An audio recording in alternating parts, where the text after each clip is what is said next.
2014, 2019లో ఆ రోజు మరి 1942 కోట్ల రూపాయలు ఆ రోజు మేము నిధులు మంజూరు చేస్తే మరి తర్వాత వచ్చినటువంటి వైఎస్ఆర్సీపీ ప్రభుత్వం నిధులు కొత్తగా మంజూరు చేయవలసిన అవసరం లేకపోయినప్పటికీ కూడా మరి మంజూరైనటువంటి నిధుల్లో కూడా 101 కోట్లు మించి ఖర్చు పెట్టలేదంటే ఈ యొక్క ప్రాజెక్టు మీద ఈ యొక్క వైఎస్ఆర్సీపీ ప్రభుత్వానికి ఉన్నటువంటి నిర్లక్ష్యం ఏంటనేది చాలా క్లియర్గా అర్థమవుతున్నటువంటి పరిస్థితి అధ్యక్ష.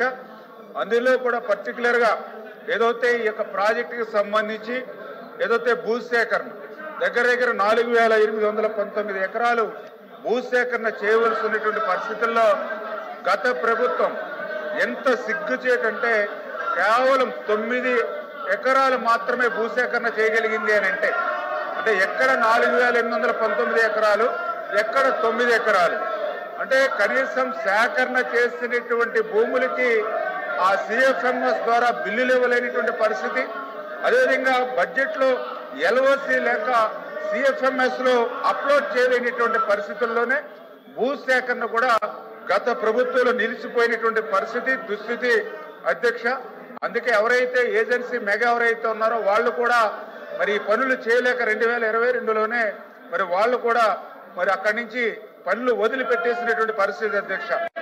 అందుచేత ఈ ప్రభుత్వం ఏదైతే అత్యంత వెనకబడినటువంటి యొక్క కర్నూలు పశ్చిమ ప్రాంతానికి న్యాయం చేయాలనేటువంటి ఆలోచనతో ఏదైతే ఈ యొక్క 4819 ఎకరాలు భూసేకరణ ఏదైతే ఉందో దానికి ఒక 384 కోట్ల రూపాయలు, అదేవిధంగా ఏదైతే civil works 2 reservoirs, 3 pressure main, ఒక గ్రావిటీ కెనాల్, 3 పంప్ హౌసెస్ అంటే టోటల్గా 1456 కోట్లు అంటే 1840 కోట్ల రూపాయలు ప్రజెంట్ దీనికి ఖర్చు అయ్యేటువంటి పరిస్థితిని ఈ ప్రభుత్వం గుర్తించడం జరిగింది అధ్యక్ష.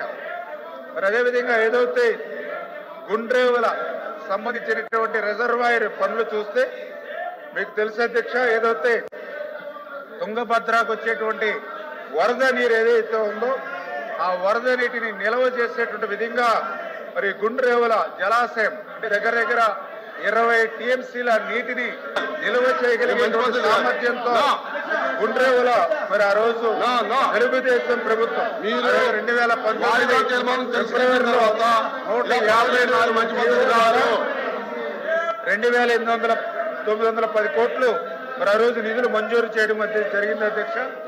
ఏదైతే గుండ్రేవుల రిజర్వాయర్ ఏదైతే ఉందో ఏదైతే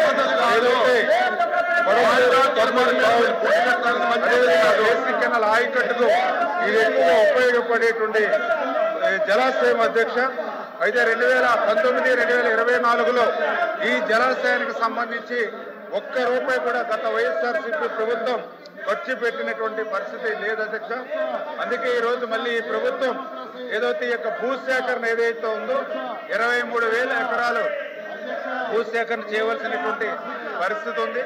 అయితే ఈ భూసేకరణ మరి ఏదైతే ఇంటర్ స్టేట్ లింకింగ్ అంటే ఏదైతే ఆంధ్రప్రదేశ్ రాష్ట్రం నుంచి 10,000 ఎకరాలు, అదేవిధంగా తెలంగాణ నుంచి 7,800 ఎకరాలు, ఏదో కర్ణాటక నుంచి 434 ఎకరాలు ఈ రకంగా అంతర్రాష్ట్ర సమస్య ఏదైతే ఉందో దీన్ని కూడా అధిగమించి ఈ ప్రభుత్వం ఏదైతే ఈ యొక్క వేదావతి గుండ్రేవుల ఏదైతే వీటిని పూర్తి చేయడానికి ప్రభుత్వం కృతనిశ్చితంగా ఉందని చెప్పి మీ ద్వారా తెలియజేసుకుంటా ఉన్నా అధ్యక్ష. ఏదైతే దయ ఉంచి ఈ యొక్క క్వశ్చన్ అవర్ అంటే చాలా ఇంపార్టెంట్ అవర్ అధ్యక్ష. ప్రజల సమస్యల్ని ప్రతిబింబించేటువంటి అవరు దయ ఉంచి సభను ఆర్డర్లో పెట్టాలి అధ్యక్ష. ఎందుకంటే ఈ రోజు ఏదైతే వైఎస్ఆర్సీపీ సభ్యులు నిజంగా చాలా సిగ్గుచేటటువంటి విషయం.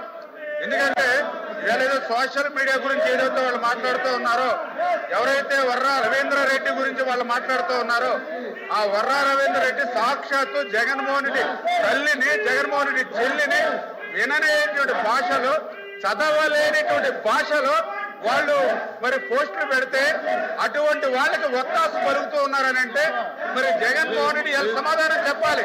సొంత తల్లి మీద, సొంత చెల్లి మీద పోస్టులు పెట్టినటువంటి వ్యక్తిని వెనకేసుకొస్తూ ఉన్నారని అంటే జగన్మోహన్ రెడ్డి ఏ స్థాయిలో దిగజారిపోయాడు ఈ రోజు అంతా కూడా అర్థమవుతున్నటువంటి పరిస్థితి అధ్యక్ష.